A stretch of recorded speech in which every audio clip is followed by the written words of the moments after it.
Hey, good evening from Scott. Hey, very quick and to the point. Let's talk about this. Too many people are getting scammed at the dealership on unnecessary repairs, induction cleaning.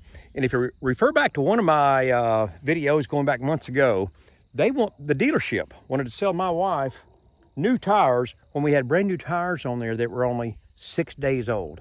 They don't even look at them. They're simply going by the mileage and what they have on record. It's all crap. And let me tell you something about these dealerships. Most of them, I'm gonna say 98% of them, from the person you first meet, the service writer, the mechanic, they're all paid on commission. The structured system is sometimes a ripoff.